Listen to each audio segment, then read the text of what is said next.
नमस्कार, मैं हिमांशु मिश्रा। आप देख रहे हैं ग्लोबल भारत। बदलते दौर में अंग्रेजी भाषा का कितना बोलबाला है ये बताने की जरूरत नहीं है। समाज में इसे एक स्टेटस सिंबल की तरह भी देखा जाता है, लेकिन आज जब यूपी विधानसभा का बजट सत्र शुरू हुआ तो इसी अंग्रेजी को लेकर ऐसा महा हंगामा छिड़ा कि बात उर्दू से होती हुई कैसे कठमुल्लापन पर खत्म हुई, आप खुद सुन लीजिए। इनको समाज के सामने एक्सपोज करना चाहिए। अपने बच्चों को ये लोग पढ़ाएंगे इंग्लिश स्कूलों में, और दूसरे के बच्चे के लिए अगर वो सुविधा सरकार देना चाहती है, कहते नहीं उर्दू पढ़ाओ इसको, यानी उसको मौलवी बनाना चाहते हैं, कठमुल्लापन की ओर इसको ले जाना चाहते हैं। ये नहीं चल सकता है। दरअसल विधानसभा में नेता प्रतिपक्ष माता प्रसाद पांडे ने कहा था कि जो हमारी भाषा है अवधी, बुंदेली, खंडी, उसका हम विरोध नहीं करते, लेकिन सदन में अंग्रेजी का इस्तेमाल न्यायोचित नहीं है। बड़ी मुश्किल से यहां से अंग्रेजी हटाई गई थी। विधानसभा की भाषा हिंदी घोषित की गई थी, लेकिन अब अंग्रेजी लाकर हिंदी को कमजोर करने का प्रयास किया जा रहा है। ये नहीं होना चाहिए, लेकिन ये बात कहीं से कहीं और पहुंच गई। हालांकि सियासी तौर पर अक्सर ऐसा होता है, बातों को घुमाया जाता है, तोड़ा मरोड़ा जाता है और फिर निर्णय आपको करना पड़ता है। सिर्फ इसलिए नहीं कि समाजवादी पार्टी और भारतीय जनता पार्टी आमने सामने हैं और आपकी विचारधारा उनमें से किसी एक से मिलती है। इससे दूर होकर क्या अंग्रेजी की जरूरत सदन को है या फिर नहीं, हमें कमेंट करके आप जरूर बताएं। वैसे संविधान का अनुच्छेद 19 देश के हर नागरिक को अभिव्यक्ति की आजादी यानी कि कुछ भी बोलने या लिखने का अधिकार देता है। आप हिंदी में बोलिए, बात करिए, अंग्रेजी में, उर्दू में या किसी और भाषा में, लेकिन क्या आप सार्वजनिक तौर पर कुछ ऐसा बोल सकते हैं जो समाज की भावनाओं को आहत करे, शर्मिंदा करे आपको? रणबीर इलाहाबादिया को आज सुप्रीम कोर्ट ने इसी बात पर जमकर लताड़ भी लगाई है। मामले की सुनवाई कर रहे जस्टिस सूर्यकांत ने कहा है कि आप थोड़े से फेमस हो गए तो क्या आपको कुछ भी बोलने का लाइसेंस मिल गया? आपने जिस तरह की अश्लीलता भरी बातें कही हैं वो आपके दिमाग की गंदगी को दिखाता है। आपने माता पिता को लेकर भी आपत्तिजनक बातें कही हैं। अगर यह अश्लीलता नहीं है तो और क्या है? हम इस तरह के इंसान को मदद आखिर क्यों करें? जिस तरह आपको कुछ भी बोलकर खुद को चर्चा में लाने का शौक है, हो सकता है कि आपको धमकी देने वालों को भी ऐसा ही शौक चढ़ गया हो। आपने जो बातें कही हैं उससे देश के सभी माता पिता और बहनें शर्मिंदा हैं।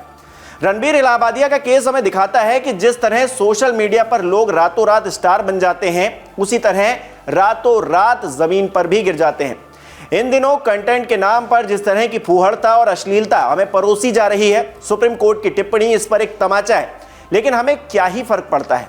रात गई बात गई, 2 दिन में हम सब भूल जाएंगे और जो लोग आज विरोध करने के लिए आगे आ रहे हैं वो ही कूड़ा कंटेंट देखने में जुट जाएंगे।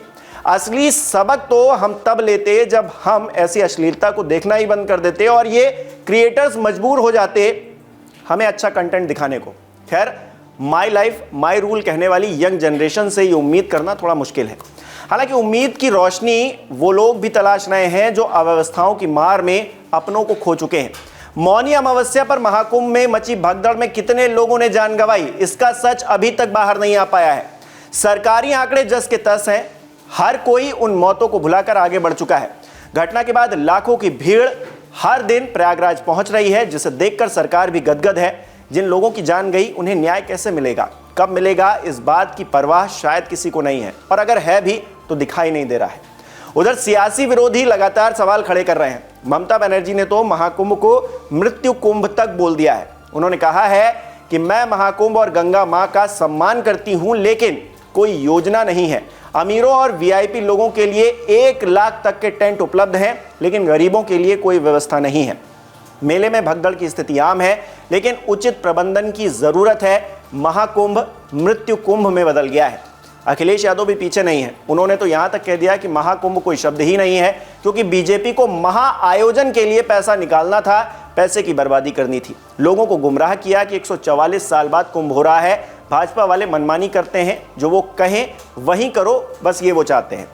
हालांकि सीएम योगी आदित्यनाथ ने कहा है कि महाकुंभ का विरोध करने वालों से हमारा अर्थशास्त्र बेहतर है।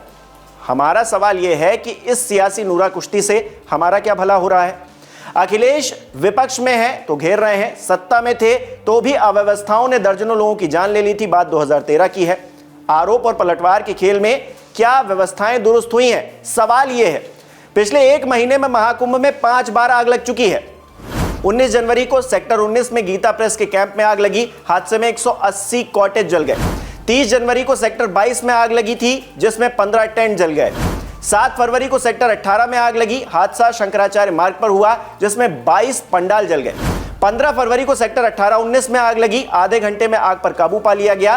दावा किया गया कि नोट से भरे 2 बैग जल गए। 17 फरवरी को सेक्टर 8 में आग लगी। इस पर जल्द ही काबू पा लिया गया।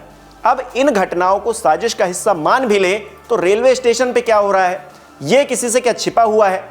राजधानी दिल्ली, जहां टॉप मोस्ट फैसिलिटीज हैं, वहां पर लोग मर रहे हैं। तो अब क्या ही कहने को बचता है? और अगर कुछ बचता है तो हमें कमेंट करके जरूर बताएं। वैसे महाकुंभ में अब सिर्फ 1 हफ्ते का समय बचा है। हाल यह है कि एक तरफ सड़कों पर गाड़ियां रेंगती हुई दिखाई दे रही हैं, तो दूसरी तरफ संगम में नावों का जाम लगा हुआ है। पर बड़े बड़े उत्सवों में ऐसी छोटी मोटी बातें तो होती रहती हैं। दर्शकों को कोई फिक्र करने की जरूरत नहीं है, क्योंकि हमें फोन में फुहड़ता भरे शो देखने से फुर्सत कहां है। हमें नींद ही तब आती है जब हम 2-4 रोस्ट शो देख लें। ऐसे में आपको एंटरटेनमेंट के नाम पर कूड़ा कंटेंट मुबारक हो, और सरकार को वो मशीनरी जिसके भरोसे वो कुंभ जैसे महा आयोजन को सफल बताने में लगी है, अपनी पीठ थपथपाने में जुटी हुई है।